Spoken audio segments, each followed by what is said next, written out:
यह सुनकर कटकट बोला, भ्राता तुमने सत्य कहा, तो भी मुझे भय है, क्योंकि संजीवक बुद्धिमान है और पिंगलक भयंकर। यद्यपि तेरी बुद्धि तेज है, तो भी तू उनका मित्र भेद करने में असमर्थ है। दमनक बोला, भ्राता मैं असमर्थ होकर भी समर्थ हूँ। कहा है उपाय से जो हो सकता है वह पराक्रम से नहीं।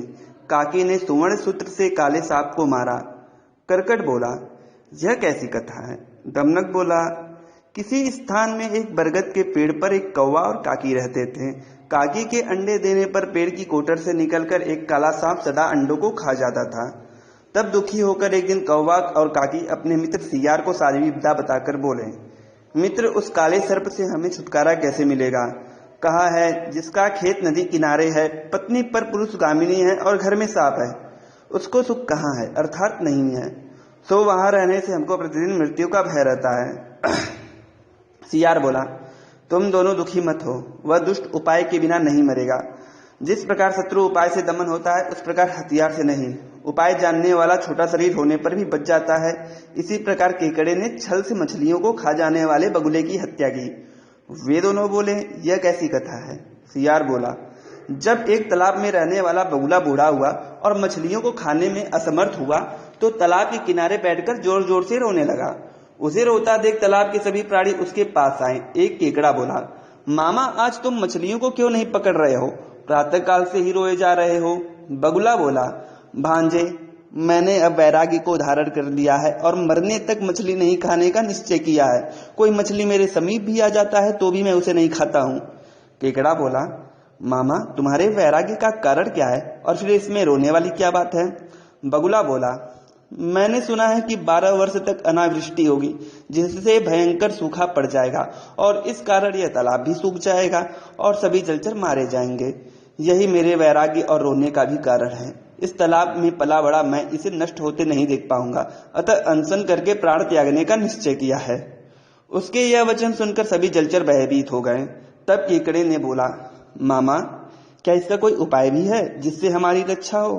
बगुला बोला, सामने जो पहाड़ी नजर आ रहा है उसके पीछे एक बहुत ही विशाल झील है। उसमें इतना जल है कि 24 वर्ष तक सूखा पड़े तो भी ना सूखे। सो यदि कोई मेरी पीठ पर बैठे तो मैं उसे वहां लेते जाऊं। सभी जलचर उस पर विश्वास करके बोलने लगे, पहले मैं, पहले मैं, पहले मैं। बगुला बोला, झगड़ो मत, मैं बारी बारी से तुम सबको इस तालाब के सूखने से पहले उस झील तक पहुंचा दूंगा।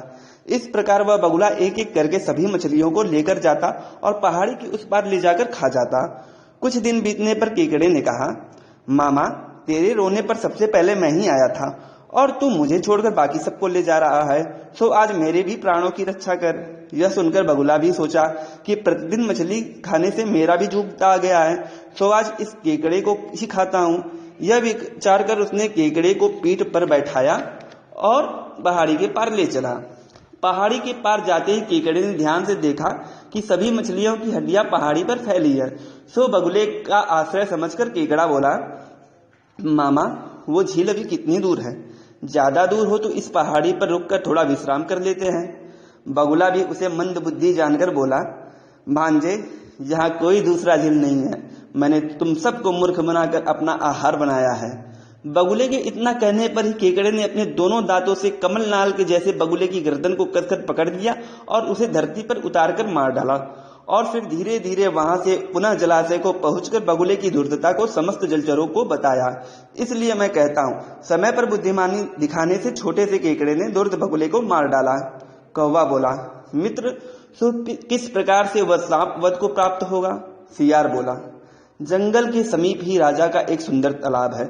वहां राजा की पत्नियां जल क्रीड़ा करने आती हैं और तालाब के बाहर राजा के सैनिक रानियों के कपड़े और गहनों की रखवाली करते हैं। तुम दोनों में से कोई किसी प्रकार से उन गहनों में से कोई भी गहना लेकर उड़ जाओ और सांप के कोटर में डाल दो। तुम्हारा पीछा करते हुए आ रहे सैनिक अवश्य ही गहने को निकालने के लिए सांप को मारेंगे। यह उपाय सुनकर दोनों ने सियार को धन्यवाद कहकर तालाब की ओर उड़े। फिर काकी ने सैनिकों को दिखाकर एक सुवर्ण सूत्र लेकर उड़ने लगी। 2 राज सैनिक भी रानियों के क्रोध से बचने के लिए काकी का पीछा करने लगे। सो योजना अनुसार काकी ने सुवर्ण सूत्र सांप के कोटर में डाल दिया और उसे निकालने के लिए सैनिकों ने भाले से सांप को मार डाला। इसलिए मैं कहता हूँ, उपाय से कुछ भी साध्य है। कहा भी है, जिसको बुद्धि है उसी को बल है। निर्बुद्धि को बल नहीं। वन में मदोन्मत्त सिंह खरगोश से मारा गया। करकट बोला, यह कैसी कथा है? दमनक बोला, एक वन में भासुरक नामक सिंह था जो जब जी में आए हिरणों, सुअरों, खरगोशों आदि को मारकर खा जाता था। एक दिन वन के सभी जीव उसके पास जाकर बोले, स्वामी, हर समय हमें मारने से आपको क्या लाभ है, जबकि आपकी तृप्ति तो एक ही शिकार से हो जाती है। सो आज से हम प्रतिज्ञा करते हैं कि प्रतिदिन हम जानवर एक एक करके अपनी बारी से आपके पास आ जाएंगे और आपको व्यर्थ का परिश्रम भी नहीं करना पड़ेगा और हम भी निश्चिंत रहेंगे। भासुरक भी सोचा कि जानवरों के पीछे दौड़ते भागते कभी किसी पत्थर से टकरा जाता हूं तो कभी किसी कांटे से चुभ जाता हूं। तो यह विचार कर उसने कहा, तुम लोगों का विचार मुझे भी अच्छा लगा, परंतु अगर किसी दिन कोई शिकार नहीं आया तो उस दिन तुम सबको खा डालूंगा। सभी जानवर आने की प्रतिज्ञा कर वन में निर्भय फिरने लगे और शेर भी प्रतिदिन आराम से एक शिकार खाने को पा जाता। तब एक दिन जाति के क्रम से एक खरगोश की बारी आई। इच्छा ना होने पर भी वह खरगोश धीरे धीरे शेर की तरफ उसे मारने व खुद के बचने के उपायों को सोचता हुआ बढ़ रहा था। मार्ग में जाते हुए उसने एक कुआं देखा। उत्सुकतावश जब वह कुएं में झांका तो अपनी परछाई देखकर विचार किया कि किसी तरह भासुरक को इसमें गिरा दूं तो मेरी जान बच सकती है। यह विचार कर वह भासुरक के पास गया। भासुरक भी खरगोश के विलंब से आने के कारण क्रोध में विचार कर रहा था कि सुबह होते ही इन सभी जानवरों को खा जाऊंगा। वह सोच ही रहा था कि खरगोश आ गया। भासुरक उसे देख गुस्से में बोला, अरे नीच खरगोश, एक तो तू इतना छोटा सा, ऊपर से इतनी देर से आया। तेरी गलती की सजा कल सभी जानवरों को दूंगा।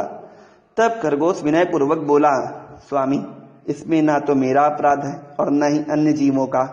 सो कारण यह है कि जंगल के जीवों ने मेरे साथ 5 और खरगोशों को आपके भोजन के लिए भेजा था, परंतु मार्ग में ही एक वीवर से एक शेर निकला और बोला, तुम लोग कहाँ जा रहे हो? आओ मेरा भोजन बनो।